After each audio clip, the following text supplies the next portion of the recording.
Well, in the previous video, we saw that the second step of our bullet point method to find the specific name of any interval is to compare is to compare the highest node of the interval. For example, if the interval is C and A, this is the highest node of the interval. We have to compare this node with the corresponding node of the major scale that we built on the lowest node of the interval. So this case is the C major scale. So once we have compared these two nodes, we can have two different situations. The first one is that these two nodes have the same accidentals, so they don't have only the same name, the same generic name, but they also have the same accidentals. And of course, the second case is the opposite, so they don't have the same accidentals. So now we have to take a look at the first case. So let's imagine we are in the first case. So as in this case, so the highest node of the interval, the corresponding node of the scale, on the major scale built on the lowest node, have the same accidentals. So in this case, the lowest node of the interval is C, so we built C major scale. So in C major scale we have A natural, and it is the same as the highest node of the interval, because both they don't have any accidental, so both they are A natural. Okay, so this is the first case in which we have the same alteration for both the nodes. So if we are in this case, again we have to take two different directions again. So once we after comparing and after seeing that these nodes have the same accidentals, we can again have two other different directions, two different ways. So the first one is that the interval we are looking for, we are trying to get its name, is not either a fourth, a fifth, or an octave interval. This is the first case. The second case is that the interval we are looking for, we are trying to find its name, is a fourth interval, or a fifth interval, or an octave interval. So we have two groups of interval. The first one is all the intervals which are not either a fourth, a fifth, or an octave interval. So if we stay in the octave, we can have, of course, the second interval, the third interval, the sixth interval, and the seventh interval. So these four intervals. So this is the first group, all the intervals which are not either fourth, fifth, or octave intervals.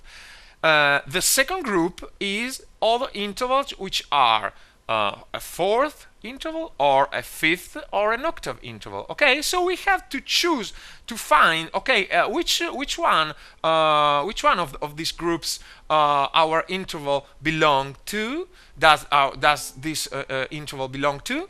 And we have to choose, of course. Okay, so now we have a very important step.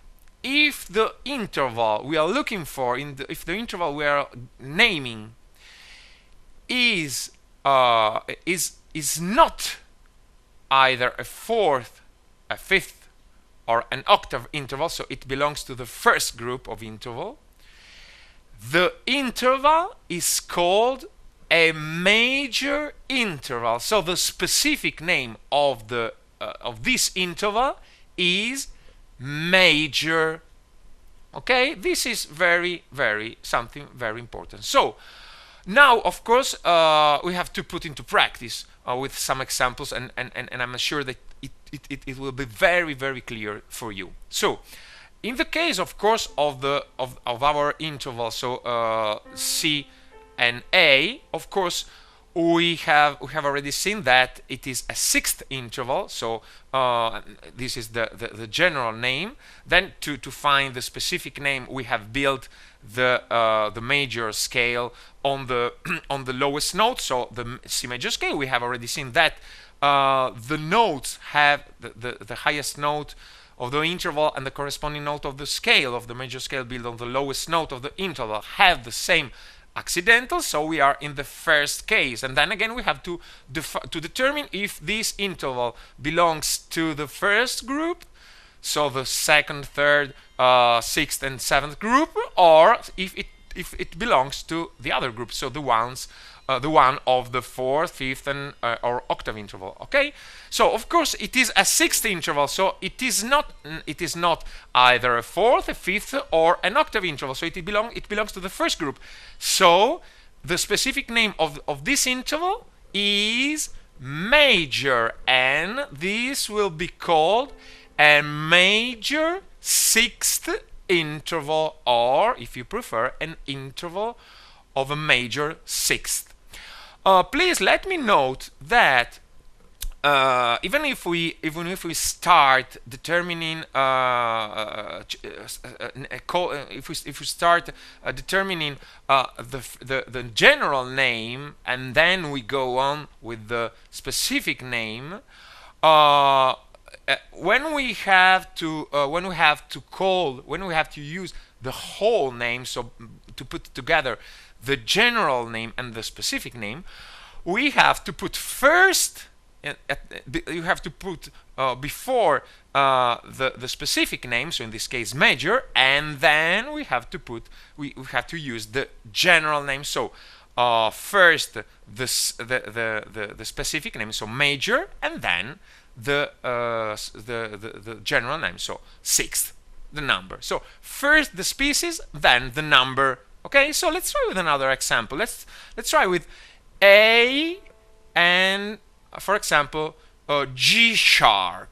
Okay, so let's try with our bullet point method, starting from the beginning. Okay, first off I have to determine the general name, so I have to count starting from the lowest note, and as I'm sure you remember, we don't have to consider the accidentals, so we have to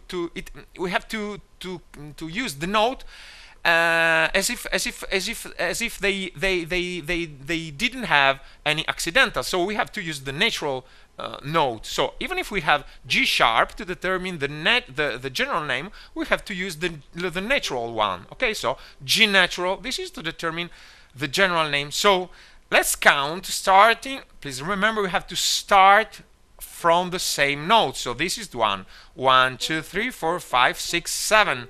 This is a seventh interval. Okay, so this is the general name. Now we have to determine, of course, the specific name, and of course we have to use our bullet point method. So we have to start with our first step of our method, which is to build the major scale on the lowest note of the interval. So in this case it is A, so A major scale, which is made up of course of A, B, C sharp, D, E, F sharp, G sharp. So these are the notes of the A major scale. So now we have to compare the highest note of the interval, which is a G sharp, with the corresponding note with the same generic name of the scale, of the major scale we built on the lowest note of the interval. So we have to find the note which is called G. So in A major we have, of course, G sharp. So I have a very precise correspondence between the highest note of the interval and the corresponding note of the scale I built on the lowest note of the interval. So they are the same, they have the same accidental. So I am in the first case, and now I have to choose between one of the different groups. So I have to know if this interval is if this interval belongs to the first group or the second group. So the first group is the intervals which are not either a fourth, fifth or an octave interval. The second is the interval which are fourth or fifth or octave interval. So of course this is a seventh interval, so it is not either a fourth, a fifth, or an octave interval. So we have the first case, we have the first direction to choose,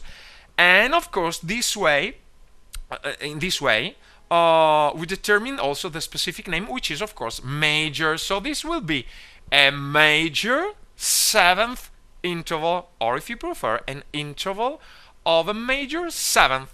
Okay, let's try with another one, with the last one for this kind of intervals, which is E and G sharp.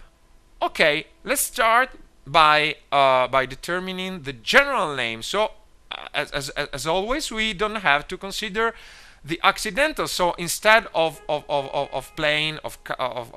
taking G sharp, we have to take the general the natural note, so G natural, because this is only to determine the general name. So we have to count starting from the same notes, starting from the lowest note. So 1, 2, 3, a third interval. This is the general name. Now we have to determine the specific name. So let's try with our bullet point method. The first step is to build the major scale, to build it on the lowest note. So the lowest note is E, so we have to build the E major scale, which is made up of E, F sharp, G sharp, A, B, C sharp, and D sharp. Of course, I'm sure that you remember it very well. We have already seen how to find all the notes of every kind of major scale, so this is very easy for you. So this is the notes. Okay, now we have to compare the highest note of the interval, which is a G sharp, with the corresponding note of the scale. So in this case, a G note. So which is if I take the G note in E major, does it have some accidentals? Of course, yes, because I have in the scale the third degree, which is a G sharp. So even in this case, we have that the highest note of the interval and the corresponding note of the major scale we build on the lowest note of the interval have the same accidentals, so we have to choose the first direction, and then of course we have to choose between other two directions, so to see if our chord if our interval belongs to the first group, so the one in which our interval is not either a fourth, a fifth, or an octave interval, or the second group in which it is, of course, a fourth or a fifth or an octave interval. So now we have to see that, of course, this is the third interval, and so, of course, it belongs to the first group. And so, since it is this way, since it is so, this again will be a major interval, so the specific name will be major, and so this will be a major third interval, or if you prefer, an interval of a major third.